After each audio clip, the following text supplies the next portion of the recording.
in a village in Kenya, there lived an old man. His name was Mzee. Mzee means old man in the local language.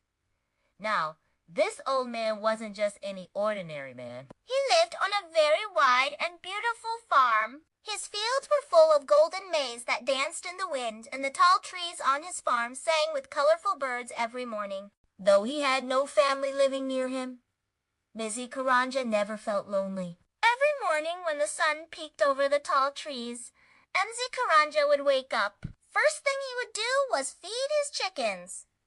Then, after, he would walk through his fields. His fields were his favorite place. He would walk between the rows of maize, gently touching the leaves, as if they were old friends. Sometimes he would sit on a fallen log and watch the clouds drift by. He had around 20 cows on his farm. Cows are his favorite animals. Every morning when he walked into the cowshed, they would all stand up and moo at him as if saying, "Good morning, Mzee." And Mzee would scratch their ears and say, "Good morning, my friends.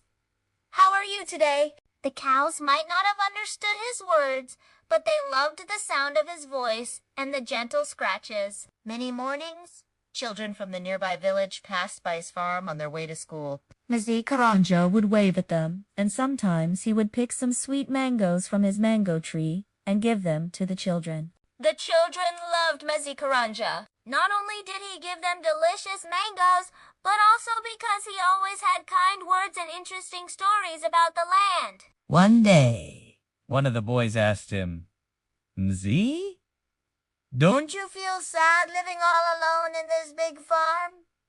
you must feel very lonely."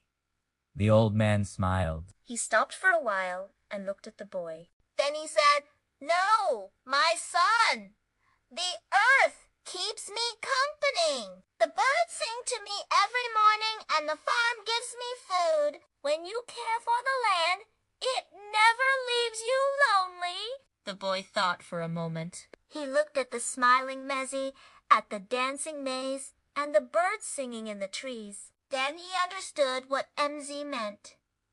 He was not alone. The land was his family. The trees, the birds, and even the cows were his friends. From that day on, the boy visited Mzee Karanja often. Sometimes he would bring his friends, and every weekend a few children would go to Mzee's farm to help him with small tasks. They would weed his vegetable garden, water the young plants, and collect eggs from the chicken coop. Mzee Karanja was very happy. His farm was no longer just a farm. It was filled with the laughter of children and the sound of busy feet. The old man continued to live on his farm with the land, his family, the trees, the birds, and the cows, for company. And so the years went by. The children grew up, and they all left the village to start their own lives in faraway places. But whenever they came back home, they made sure to visit Mzee Karanja.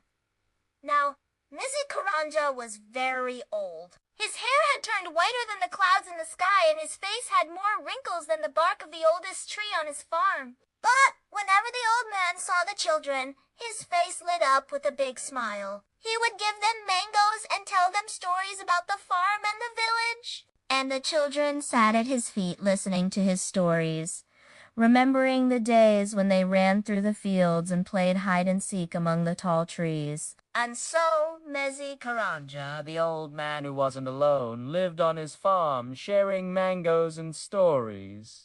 Until his hair turned whiter than the clouds, and his face had more wrinkles than the bark of the oldest tree on his farm. But even then, whenever the children came back home, they made sure to visit Mzee Karanja, the old man who wasn't alone. The